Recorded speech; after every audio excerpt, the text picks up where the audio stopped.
शुक्लां ब्रह्मविचारसारपरमां माध्यां जगद्व्यापिनीं वीणां पुस्तकधारिणीम् अभयदां जड्यान्धकारापहां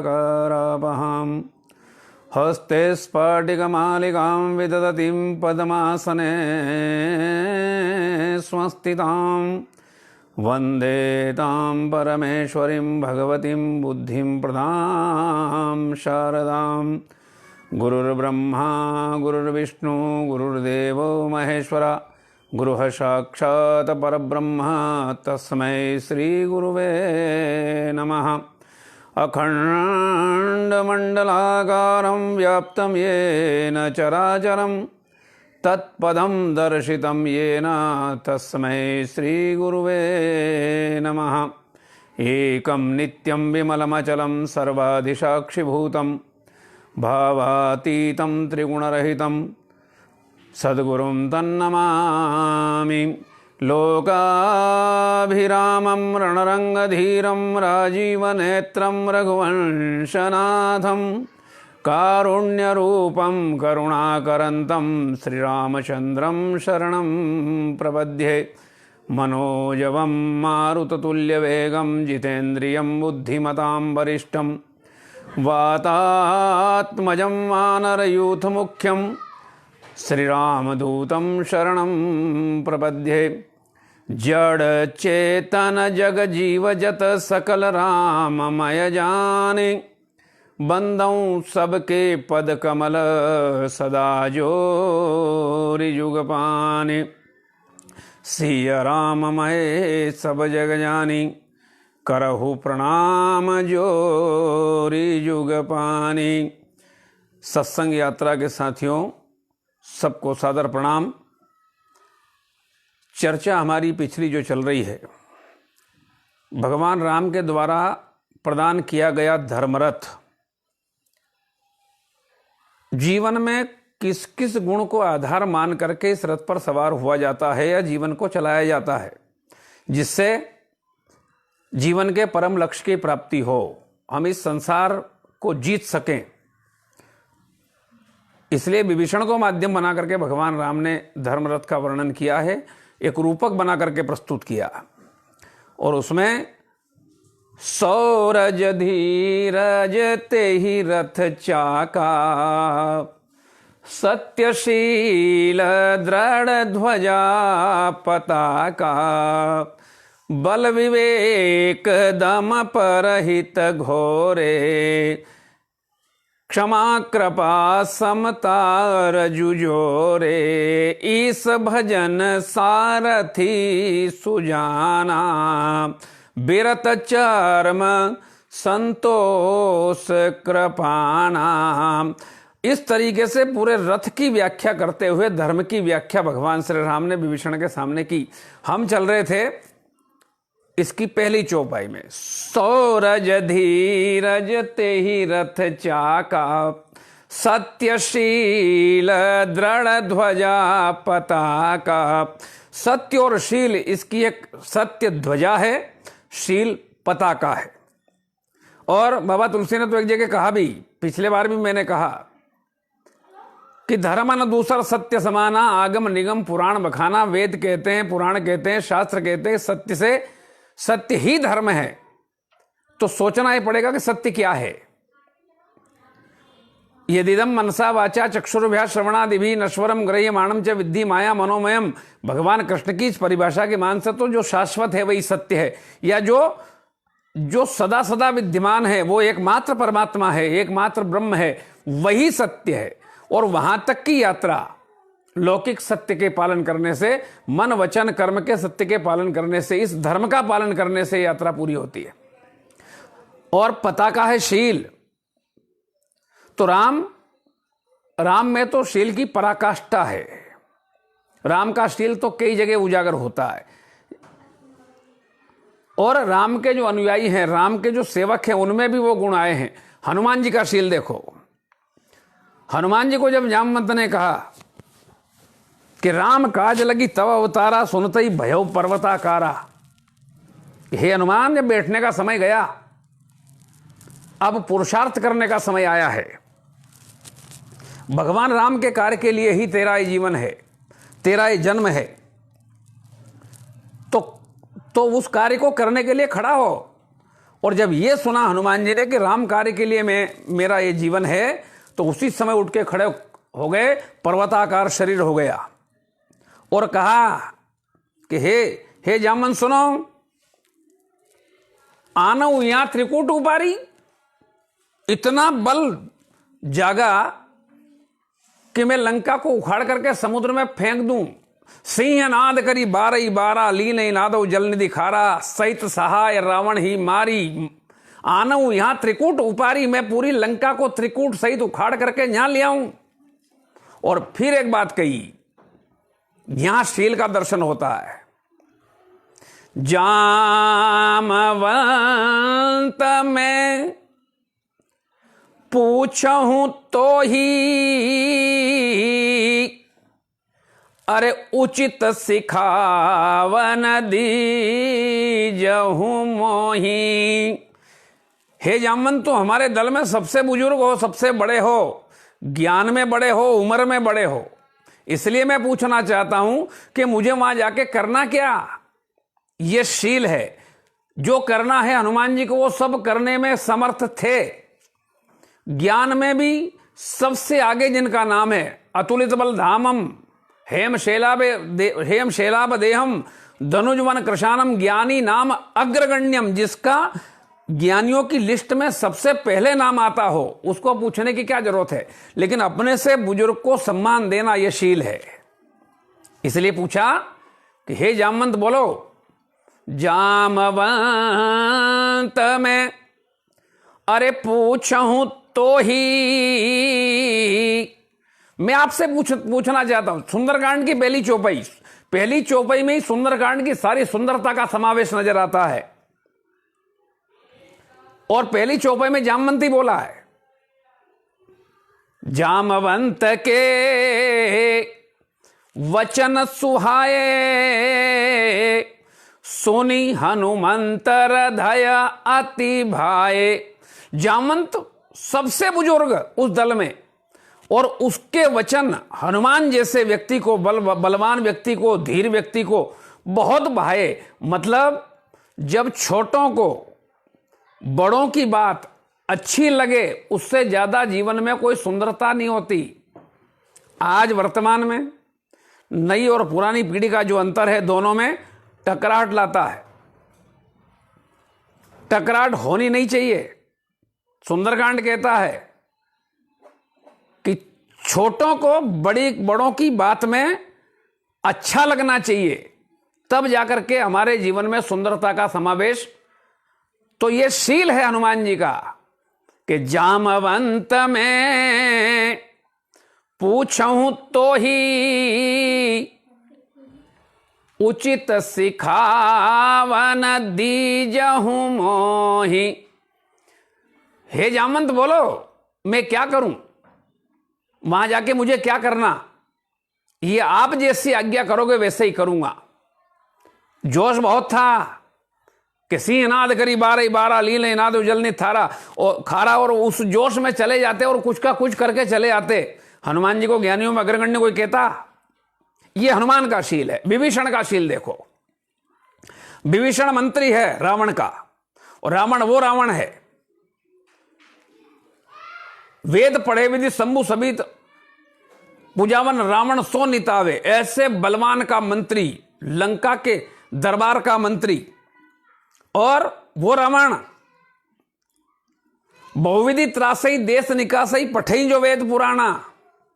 वहां विप्रों की कोई कदर नहीं, कोई वैल्यू नहीं है। ऐसे नगर में हनुमान जी जब घूमते घूमते घूमते घूमते विभीषण के द्वार के सामने पहुंचे और देखा भवन एक पुनि दीख सुहावा, हरि मंदिर ता भिन्न बनावा, रामायुध अंकित ग्रह शोभा वर्णि न जाए, नव तुलसी का वृंदता देह की हरस कपिराय। लगा कि यहां कोई सज्जन व्यक्ति, शीलवान व्यक्ति रहता है, लेकिन ऊपर से कुछ दिखे अंदर से कुछ और हो तो क्या पता।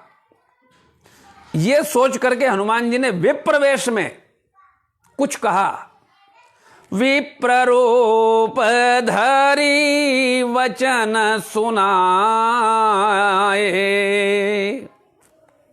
और जैसे ही कुछ बोला विभीषण ने सुना, और विभीषण ने जब सुना तो उठ करके आए, जहां हनुमान जी खड़े थे वहां आए, और वहां आकर के सबसे पहले हनुमान जी जो विप्र रूप में खड़े थे उनके चरणों में वंदन किया। जबकि लंका की परंपरा यह नहीं है, लंका में तो बहुविधि त्रासई, वहां विप्रों की पूजा का कोई विधान नहीं है, उनके सम्मान का कोई विधान वहां के संविधान में ही नहीं है। तो फिर विभीषण ने उनको प्रणाम किया। यह विभीषण का शील है। करि प्रणाम पूछी कुशलाई, और विप्र कहऊ निज कथा बुझाई। लेकिन हनुमान जी ने उस शील का उत्तर शील से दे दिया। कहा हे विभीषण, हे रावण के मंत्री, रावण के भाई, सुन, अगर कथा ही सुननी है तो मेरी कथा में क्या है? कथा सुननी है तो मेरे प्रभु की कथा सुन। तब हनुमंत कही सब राम कथा। सुंदरकांड की सुंदरता देखना। यहां सुंदरकांड में अखंड पारायण सम्मिलित है, और वो भी एक नहीं, दो जगह। हम अखंड पारायण करें 24 घंटे लगेंगे, लेकिन हनुमान जी ने एक रात में 2 जगह अखंड पारायण कर दिया, और सुंदरकांड चल ही रहा है। तब हनुमंत कही सब माने आदि से अंत तक क्या कहा? राम कथा। तो राम कथा रामायणी तो है, तो हो गया कि नहीं अखंड पारायण विभीषण के सामने। यह हनुमान जी ने एक बात और कही, वक्ताओं से कही कि कथा कहां गानी जहां उसकी जरूरत है। जो खुद ही समझदार हैं, जो खुद ज्ञानी, उनको क्या ज्ञान दोगे? लेकिन जहां बीज बोने की जरूरत है वहां बोइए। तो मैं समुद्र पार करके आया और कथा गा रहा हूं। कथा तो हिंदुस्तान में भी गा सकता था, लेकिन यहां जरूरत है, क्योंकि यहां की परंपरा विपरीत है, उसको अपने पक्ष में लानी। इसलिए एक बार तो यहां कथा गई, दूसरी बार वृक्ष के पत्तों की आड़ में ऊपर बैठे, नीचे माता जानकी बैठी है, और विचार चल रहा हनुमान जी का। करे विचार करो का भाई, क्या करूं कि माता जानकी के सामने जाऊं तो मेरा भरोसा कर ले कि ये जो आया है वानर, ये मेरे राम का ही दूत है। कहीं मैं उनके सामने अनायास चला जाऊं और वो ये समझ ले कि ये कोई मायावी है, छली है, असुर है, रावण का भेजा हुआ है, मुझे बरगलाने के लिए आया है। अगर ऐसा मान ले तो मेरी बात का भरोसा ही नहीं करेगे कि मैं कहां से आया हूं, क्यों आया हूं, किसने भेजा है। तो ऐसा कुछ करूं कि मां जानकी मेरा भरोसा करे। और उसके लिए एक विचार मन में आया कि मैं राम के गुणगान को गाऊं। मैं फिर राम कथा, फिर एक अखंड पारायण एक करूं। वो ज्ञानियों में अग्रगण्य शुरू हुआ। रामचंद्र गुण हरे बरने लागा, सुनत ही सीता कर दुख भागा। राम कथा गानी शुरू की। एक बार तो विभीषण के सामने गाई, एक बार माता जानकी के सामने गायो। कथा का नतीजा क्या है? लोग कहते कथा कहने से, कथा सुनने से क्या होता है? लेकिन इस कलिकाल में एक बात का ध्यान रख लेना, इससे संसार को पार करने का कोई साधन इस युग में है ही नहीं। ऐसा बाबा तुलसी का वाक्य है। कलियुग तरण उपाय न कोई उपाय है ही नहीं। तो फिर हमने बाबा से पूछा कि बाबा फिर करें क्या? का 2 उपाय हैं। क्या? राम भजन रामायण दोई। अकेले रहो तो भगवान का भजन करो, भगवान के नाम का स्मरण करो, जप करो, और 2 4 5 मिल जाओ तो प्रभु की चर्चा करो, भगवत कथा कहो, सुनो। इसके अलावा तीसरा कोई उपाय है ही नहीं। और कथा तो तुरंत फल देती है। कोई अनुष्ठान करोगे तो फल मिलेगा, विपरीत फल भी मिल सकता। अगर विधि गड़बड़ हो गई, सामग्री अशुद्ध हो गई, तो परिणाम विपरीत भी आ सकता है। लेकिन कथा में कथा तो शुरू होते ही अपना नतीजा देती है। जैसे माता जानकी को मिला, माता जानकी की हालत तो देखो जो जो जो हनुमान दादा ने देखी है। कृश तनु शीस जटा एक बेनी, सूख के कांटा हो गई। कारण क्या है?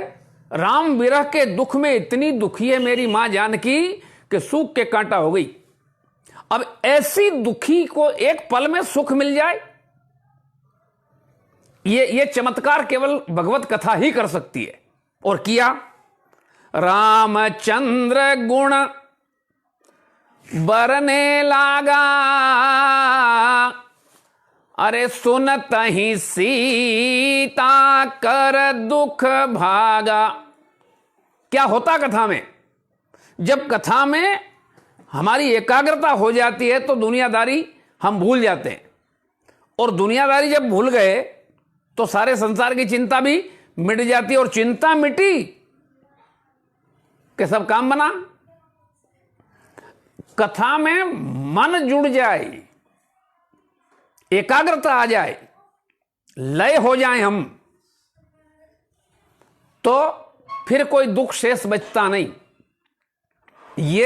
ये भगवत कथा का चमत्कार है। लागी सुने श्रवण मन लाई, तो आदि हुते सब कथा सुनाई। विभीषण के सामने भी हनुमान जी ने तब हनुमंत कही सब राम कथा, और जानकी जी के सामने भी आदि होते सब कथा सुनाई। ये शील मेरे हनुमान दादा का, विभीषण का, क्योंकि राम के सानिध्य में जो भी रहा संगत का असर आया ही आया। राम शीलवान हैं। गुरुदेव वशिष्ठ जब पहुंचे राज्याभिषेक का समाचार देने, राम का शील देखना,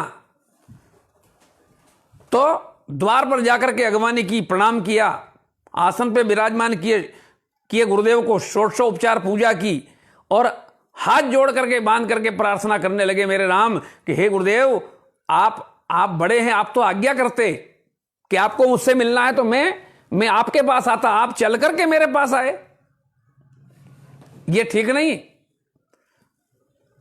तब वशिष्ठ जी ने उनके गुण और शील का बखान किया है और कहा कि तुम्हारा राज्याभिषेक होने वाला है, इसलिए उसके लिए तैयार हो जाओ। तो देखो राम की सोच क्या, ऐसी सोच हो अगर सबकी तो राम राज्य आएगा। का गुरुदेव, हमारे वंश में एक बहुत गलत परंपरा डली हुई है। गुरुदेव ने कहा क्या?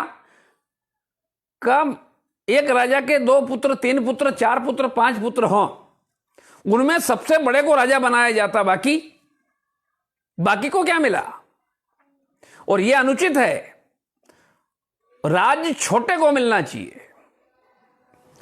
रामायण बहुत कुछ सिखाती है, रामचरित हमें बहुत कुछ सिखाता है। राम मर्यादा पुरुषोत्तम राम, परमात्मा राम ऐसे ही नहीं बन गए। मेरे छोटे भाई हैं, उनमें से किसी को राजा बनाइए। कहने नहीं, ये तो परंपरा है सूर्यवंश की कि बड़ा ही राजगद्दी पर बैठेगा। महाराज यही तो गलत है। छोटे को यदि ऊंचा पद मिलेगा तो बड़े को तो उससे ऊपर का पद मिल ही गया अपने आप। 2 दल और चुनाव की घोषणा हुई। दल 2, तो एक तरफ का उम्मीदवार बेटा, एक तरफ उसका बाप, आमने सामने पिता पुत्र, और सभाएं हुई, प्रचार हुआ, वोटिंग हुआ, परिणाम आया तो बेटा चुनाव जीत गया, बाप हार गया। तो उस पिता के पास, उस डोकरे के पास उसके जो थे निकटतम लोग, उन्होंने कहा कि बेचारा पुत्र के सामने हार गया, बेइज्जती हो गई, तो चलो इसको सांत्वना देने चलते हैं। तो गए। वो बुड्ढा मिठाई बांट रहा था, चुनाव राष्ट्रपति का। तो उन्होंने कहा कि भैया रे, तू हार गया, अपने बेटे के सामने हार गया और तू मिठाई बांट रहा है। कहा हाँ, क्यों? कहा जीत जाता तो केवल राष्ट्रपति बनता, हार गया तो राष्ट्रपति का बाप बन गया। मानो राम जी ने कहा कि हे गुरुदेव, यदि छोटे भाई में से किसी को राजा बनाओगे तो जब मैं दरबार में जाऊंगा तो सिंहासन से उठ के मेरे सम्मान में मेरा छोटा भाई जब आके मेरे चरणों में झुकेगा तो मुझे तो राजा से भी बड़ा पद और गौरव अपने आप मिल जाएगा। इसलिए इस परंपरा को बदलो, इतना त्याग एक दूसरे के प्रति हो तब राम राज्य आएगा। विमल वंश यह अनुचित एकू बंधु बिहाय बड़ेऊ अभिषेकु। ये शील धर्मरथ की पताका है, सत्य इसकी ध्वजा है, शौर्य और धैर्य इसके पहिए हैं। अब आगे और क्या क्या है देखिएगा। अब रथ तो तैयार है लेकिन घोड़े नहीं हो तो रथ चल नहीं सकता, पड़ा रहेगा एक जगह, उसको गति नहीं मिलेगी। गति घोड़े देंगे तो इस धर्मरथ के घोड़े हैं 4। बल विवेक दम परहित घोरे। और 4 घोड़े हैं, बल विवेक दम और परहित। तो लगाम है 3 रस्सी से बंधे हुए 4 घोड़े। क्षमा कृपा समता रजू जोड़े। पहला बल, शारीरिक बल भी और आत्मिक बल भी। शारीरिक बल बहुत हो लेकिन अंदर का बल, आत्मी बल समाप्त हो जाए, आत्मबल समाप्त हो जाए तो वो शारीरिक बल किसी काम में नहीं आता। आप देखो रावण जैसा बली जिसके सामने देवता थरथर कांपते हैं, भ्रकुटी बिलोकत सकल सभीता, उसकी भौएं टेढ़ी हो जाए तो इंद्र को पसीना छूट जाए, ऐसा विचित्र आदमी। लेकिन जब वो एक पर नारी का हरण करने के लिए जा रहा है, दृश्य देखना सीता हरण के समय का, तो क्या दिक्कत थी उसे? राम लक्ष्मण 2 ही तो थे, देवता तो नहीं थे, मानव थे। तो शूर्पणखा ने जैसे ही कहा उसी समय ले तलवार हाथ में और चला आता और कुटिया के सामने आके और ललकार देता, युद्ध हो जाता। 2 छोकरों से क्या डरना, जिससे देवता डरे उसको क्या डर। लेकिन वो वहां नहीं गया, मारीच के पास गया। मारीच बड़ा मायावी और उसको लेकर के आया, स्वर्ण मृग बन के उसको दौड़ाया और राम और लक्ष्मण को दूर भेजा। अब वहां कोई पुरुष है ही नहीं, एक अकेली अबला है, फिर उसको काहे का डर? फिर तो अपने निज वेश में चला जाता, लेकिन नहीं गया, नहीं जा पाया। बल शरीर में तो बहुत है लेकिन आत्मिक बल खत्म हो गया। कारण एक जो न करने योग्य काम करने जा रहा है, जो कर्म हमें नहीं करना है, जो शास्त्र की आज्ञा में नहीं है, अगर वो करोगे तो अंदर का बल हमारा धीरे धीरे समाप्त होता चला जाएगा। सोन बीच 10 कंधर देखा, आवा निकट जति के वेशा। वेश बदल के आया। किस वेश में आया? साधु के वेश में आया। अब साधु के वेश में आया तो साधु के वेश का तो भरोसा करते हैं लोग, पर थोड़े सावधानी की जरूरत है। साधु कौन? वेश बनाने में तो एक बेरुपया भी बनाता है और वो मां काली का स्वरूप धर के आ जाए तो क्या मां काली हो गया?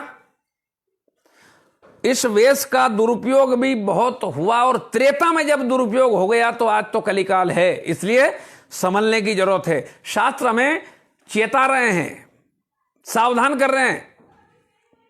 भक्ति ने, श्रीमद् भागवत के महात्म्य में हमको सावधान किया है। जब नारद जी उसके पास से निकले, उसके दोनों पुत्र ज्ञान और वैराग्य मूर्छित पड़े हैं बूढ़े होकर के, उस समय नारद जी ने यह दृश्य देखा और पास में से निकले, तब बोली भक्ति। और वो ऐसा बोल गई कि उसमें यह पहचान उसने दे दी कि साधु कौन। उसको उसके आचरण से जानने का प्रयास करो। उसका वेश कैसा भी हो, लेकिन जिसका आचरण ऐसा हो वो साधु ही होता है। भो साधु क्षणम तिष्ठ। हे साधु, एक पल रुको। क्या नहीं जानती थी कि नारद जी हैं? तो बोल देती कि भो भो नारद क्षणम तिष्ठ, लेकिन एक संबोधन ऐसा दिया कि हे साधु एक पल रुको, क्यों? मम चिंता विनाशया। साधु की एकमात्र पहचान भक्ति दे रही है कि जिसके सानिध्य में रहने से, जिसके सानिध्य में रहने से, जिसकी संगत में रहने से चिंता मिटे और परमात्मा का चिंतन बढ़े, बस मान लेना कि वो साधु है। वो घर में रहे, गांव में रहे, नगर में रहे, किसी भी रंग का कपड़ा पहने, लेकिन वो साधु जिसके संग रहने से, जिसकी संगत में रहने से, जिसका साथ करने से चिंतन बढ़े और चिंता मिटे, मानना कि वो। और रामचरितमानस परिचय देती है, साधु चरित शुभ चरित कपासु निरस विशद गुणमय फल जासु। साधु का आचरण कैसा? का कपास के फूल के जैसा, ना रंग है ना सुगंध है, लेकिन वो कपास खुद कष्ट पाता है। बिनौला निकाला जाता है, धुना जाता है बुरी तरह, फिर उसका धागा बनता है, धागे से कपड़ा बनता है, और वो कपड़ा कपास कभी खुद नहीं ओढ़ता, दूसरों को सर्दी गर्मी बरसात से बचाता है। जो खुद कष्ट भोग करके भी दूसरों का भला करे, ऐसा जिसका स्वभाव हो, मान लो वो साधु। लेकिन ऐसा वेश बना के आया रावण, और क्या जरूरत थी उसको ऐसा वेश बदलने की? जाके डर सुर असुर डेराई, निसिन नींद दिन अन्न न खाई। रात हो और रावण का नाम ले दो तो देवताओं को भी रात भर नींद नहीं आवे, दैत्यों को भी रात भर नींद नहीं आवे, मनुष्य की तो कोई औकात है ही नहीं। और दिन हो तो भूख नहीं लगे। ऐसा रावण कैसे जा रहा है? सोई दसानन स्वान की नाई। अब वे साधु का बन गया, फिर तो भरोसा रखना चाहिए था ना कि मेरे पे कोई अविश्वास नहीं करेगा, कोई नजर नहीं रखेगा, कोई भी मुझ पर शक नहीं करेगा। लेकिन फिर भी इधर उधर देखता हुआ जा रहा है, जैसे कुत्ता किसी के घर में घुसता है उस समय इधर उधर देखता, कोई देख तो नहीं रहा, नहीं डंडे पड़ेंगे। कारण एक है, जिमी कुपंथ पग देत खगेसा।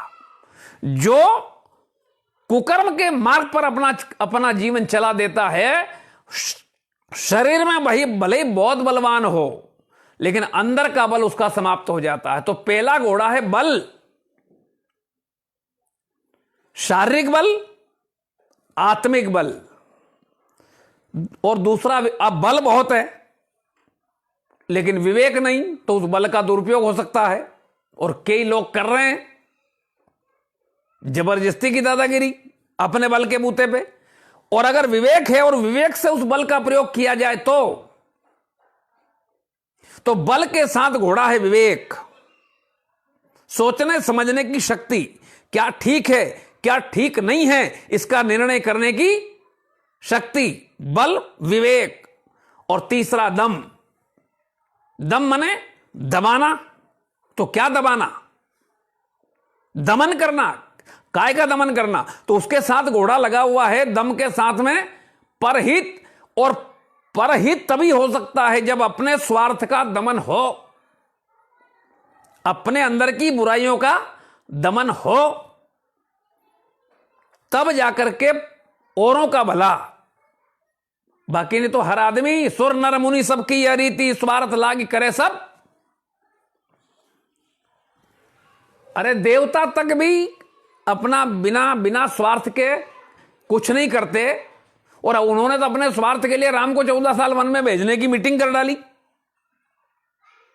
सरस्वती को बिठाया कि हे मां तू अयोध्या जा, किसी की मति में फेर कुछ ऐसा कर कि राम जो कल राजा बनने वाले 14 साल के लिए वनवासी हो जाएं। माता सरस्वती ने कहा कि वो है कौन तुम्हारे? कि अगर वो नहीं गए तो हमारा कष्ट दूर नहीं होगा। का तुम पहले ये बताओ कि राम तुम्हारे कौन? का हमारे स्वामी। तो स्वामी को सुख मिले ये सेवक का दायित्व है, और तुम अपने सुख के लिए अपने स्वामी को 14 साल कष्ट में भेज रहे हो। तो ऊंच निवास नीच करतूती देखी न सकई पराई विभूति। बिना स्वार्थ के तो देवता कुछ नहीं करते, और जब तक स्वार्थ न हटेगा तब तक परमार्थ, और परमार्थ तो वो चीज है, बाबा तुलसी ने कहा परहित सरिस धर्म नहीं भाई। एक जगह कहा धर्मन दूसर सत्य समाना, तो एक जगह यह भी कहा कि परहित सरिस धर्म नहीं भाई, परहित के समान कोई धर्म है ही नहीं। अच्छा, ये 10 नियम, 4 नियम, 6 नियम या 32 धर्म के लक्षण और भी बहुत सारी परिभाषा, इन सबको छोड़ो जी, एक कोई अपना लो, परहित सरिस धर्म नहीं भाई। औरों का भला करने के लिए कुछ करो, बस यही जीवन में एक व्रत ले लो तो यात्रा पूरी हो गई। जब जटायु के पंख कटे गिरा है और मेरे राम रो रहे हैं पागलों के समान, लक्ष्मण जी उनको समझाने में लगे हैं, और ऐसा पागलपन का दर्शन कराया है राम ने कि वो वृक्षों से, लताओं से, फूलों से, पत्तों से, पशु पक्षियों से पूछ रहे हैं कि हे खग मृग है मधुकर श्रेणी, तुम देखी सीता मृग नैनी। हे खग तुम बताओ कि तुमने हमारी जानकी को देखा?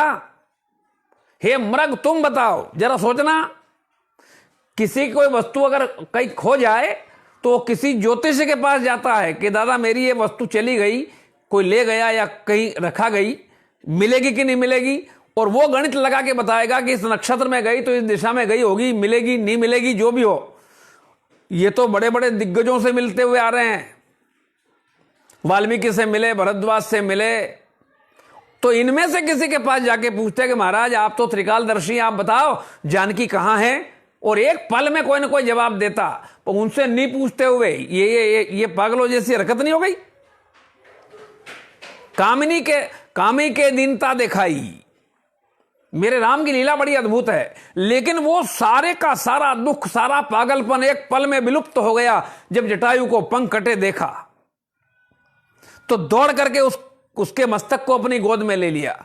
जटायु रो रहा था, इसलिए नहीं रो रहा था कि मेरे प्राण निकल जाएंगे, मुझे क्या जरूरत थी रावण से भिड़ जाने की। अच्छा जरा सोचो, जटायु की कोई रिश्तेदारी है राम से? कोई लेना नहीं देना नहीं, राम की पत्नी का हरण हो रहा है, होता हो, और लंका का राजा रावण ले जा रहा है, इंद्र जिसके सामने थरथर कांपे, मैं इससे भिड़ जाऊं तो मारा जाऊंगा, दूर हटो। लेकिन वो उससे भिड़ गया। ये परहित स्थिति है, ये परमार्थ है कि भले ही प्राण चले जाएं, लेकिन एक अबला मेरे सामने इस तरीके से चित्कार करे, ये बात गलत। जरा सोचना, क्या ये वही हिंदुस्तान है जहां हम रहते हैं, जहां की ये कथा गाई जा रही है? आज किसी का एक्सीडेंट हो जाए तो लोग देखते हुए निकल जाते हैं, उसको पानी तक पिलाने को तैयार नहीं, कौन चक्कर में पड़े। क्या ये वही हिंदुस्तान है जहां का एक आमिष भोगी पक्षी परमार्थ में अपने प्राण होम देता है? ये उदाहरण है हमारे सनातन का। रो रहा है वो, और रोने का कारण ये नहीं कि मेरे प्राण निकल जाएंगे, प्राण तो कभी न कभी निकलेंगे ही, चाहो तो भी न चाहो तो भी। मृत्यु अवश्यम भावी है, कभी न कभी आएगी ही, लेकिन अपने प्राणों से कह रहा कि शरीर में थोड़ी देर बने रहो, एक काम है मेरा पूरा हो जान दो, थोड़ी देर रुको। मरतन में रघुवीर बिलो के तापस वेश बनाए, मैं वो जटाजूट धारी धनुषधारी राम का जो तपस्वी वेश है रोज देखता था इस पंचवटी में। मरते समय यदि नहीं देख पाया तो मेरे जीवन में एक अधूरापन रह जाएगा, और अगर मेरे प्राण निकल गए तो फिर जीवन में वो दृश्य कहां देखूंगा, अंतिम बार एक बार देख लूं, इसलिए मेरे प्राण रुके रहो। रोना इस बात का है कि यदि ये ना हुआ और मेरे प्राण निकल गए तो क्या करूंगा। मरतन में रघुवीर बिलो के तापस बेस बनाए, चाहत चलन प्राण पावर बिनु सिय सुधि प्रभु ही सुनाए। बार बार कर मींज शीस धुनि गिद्ध राज पछताई, तेई समय कृपालु श्री रघुवर आए गए दो भाई। और जैसे ही गोद में लिया उसे, मेरे राम ने एक बात कही थी कि हे जटायु, मैं मेरे पिता दशरथ जब चले गए शरीर छोड़ करके तो अनाथ नहीं हुआ, आप चले जाओगे तो ये राम जो सारे ब्रह्मांड का नाथ है वो कह रहा है कि मैं आज अनाथ हो जाऊंगा,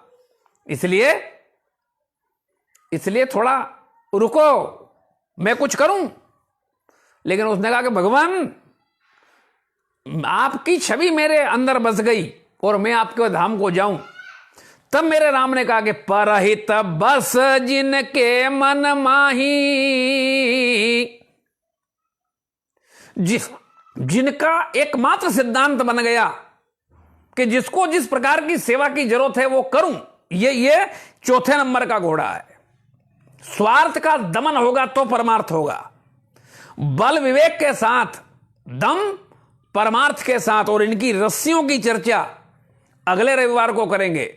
एक निवेदन और मेरा कि ये जितने भी प्रसारण चल रहे हैं ये धीरे धीरे YouTube पे जा रहे हैं, और मेरा निवेदन ये है कि इस वीडियो को ज़्यादा से ज़्यादा आप शेयर करें तो ज़्यादा से ज़्यादा लोगों तक पहुँचे, और YouTube के चैनल को भी आप उसके सदस्य बनिए, उस लिंक को से जुड़िए। ये मेरा निवेदन है कि ज़्यादा से ज़्यादा लोगों तक ये बातें पहुँचे और हमारी ये सत्संग यात्रा एक लंबे बड़े हुजूम के रूप में बदले। इसलिए इस प्रार्थना को स्वीकार करके ज़्यादा से ज़्यादा शेयर करिएगा। जय श्री राम।